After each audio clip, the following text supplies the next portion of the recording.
Today is an exciting day because I'm going to take the most basic Teak Tuning Fingerboard and upgrade it to the absolute limit. This is the prolific Teak Tuning Fingerboard series, and this is pretty much the most basic fingerboard you can buy.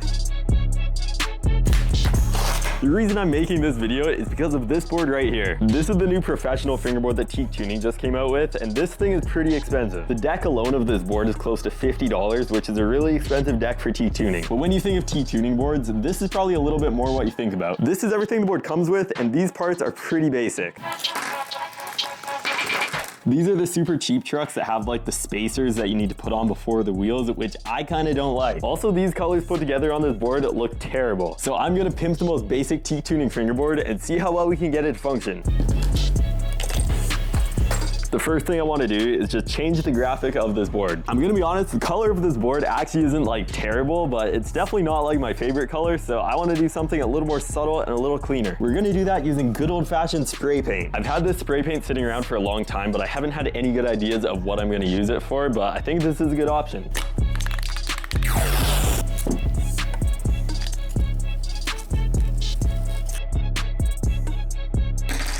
I put some masking tape over the top of the board because we don't really need to have that painted, so now we're just gonna paint the board. It's about -30 right now, so we're gonna see how the paint handles.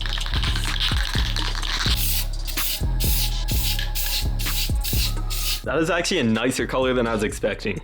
I don't know about you guys, but I'm kind of digging this like beige kind of white color. It's not completely white, but it's also not really like a gray color. I'm gonna be taking these Posca pens and pretty much just doing some like simple designs on this board, and that'll probably make it look a lot better.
I'm actually kind of liking this graphic a lot. It's a pretty abstract, kind of like random graphic, but I kind of like how it turned out.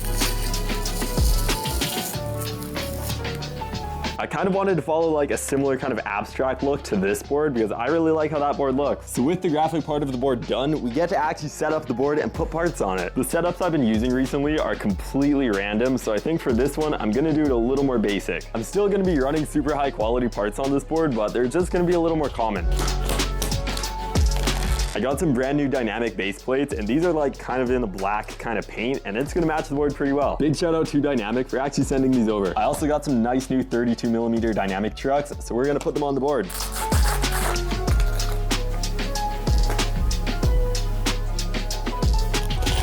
Before I start messing with the trucks, I'm actually gonna grip the fingerboard, and then we're just gonna put the trucks on the board, and then we'll be good. Shout out to Teak Tuning for actually making the greatest tool to grip a fingerboard with.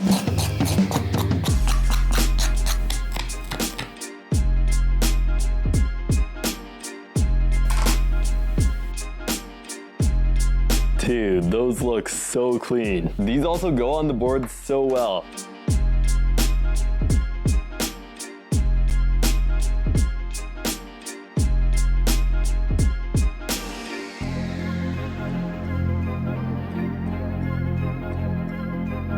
The worst thing is when you get to this stage and the bolt holes are not lined up properly. These holes are so poorly drilled, I might even need to drill them out just to make it actually like able to work.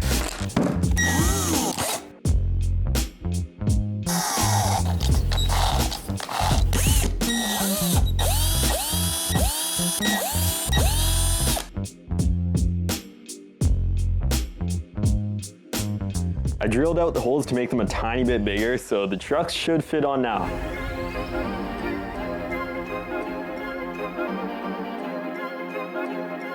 This setup is actually starting to look so clean. There's something about the graphic being kind of like white and black that matches the base plate and the hanger so well on the trucks. The graphic is complete and the trucks are on the board, so all that is left are the wheels.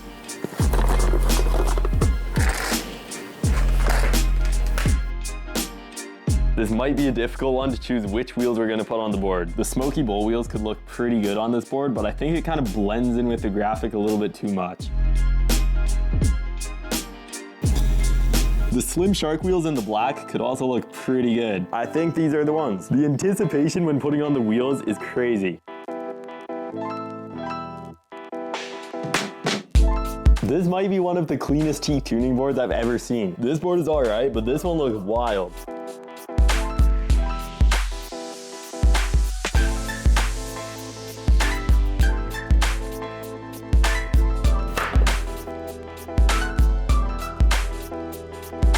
From this angle, you can't even tell it's a Teak tuning board, except for the logo pretty much telling you it's a Teak tuning board. Right when you turn it sideways, you can definitely tell like the shape is still kind of a cheap shape. But I'm pretty happy with this upgrade though. It would be pretty cool if there was a way to like change the shape of like any board pretty easily, but that's pretty much impossible to do. It is pretty wild though that this is the exact same board as this one. I'm kind of surprised with like how nice it feels though. None of this matters if we don't land the kickflip test. If I successfully land the very first kickflip on this board is amazing. But if I do not land the first kickflip, this board is... So let's hope the first kickflip goes well. That is first try. The board gets to live another day.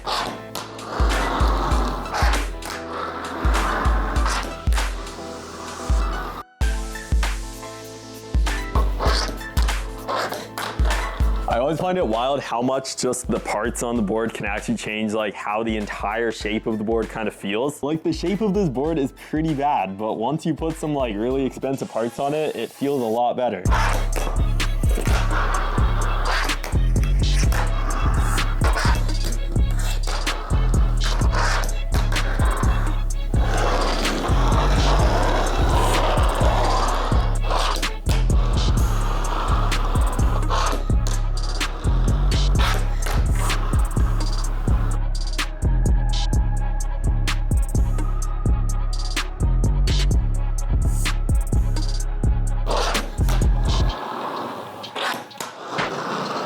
I'm actually kind of surprised right now. Out of these two boards, just based on how they feel, I'm picking this one all day. I'm sure if I put these exact same parts on this setup, it would feel pretty close, but overall, I'm liking how this feels a lot better. The parts on this setup are for the most part kind of high quality, so it's kind of impressive that this one is like a lot better. So before you consider buying like an entirely new fingerboard setup, you might just want to consider just getting new trucks and wheels and maybe even some like better grip tape, and you could have like a nice fingerboard that functions like a lot better. I pretty much read all the comments on recent videos, so drop a comment because I really want to see what you guys think about this board. Big thanks to everybody watching this video, and I'll see you guys all next time. Guys, I just noticed something. This is a new camera I'm filming on, and every time I fist bump the camera now, my fist doesn't like completely cover the lens, but I'll still see you guys next time.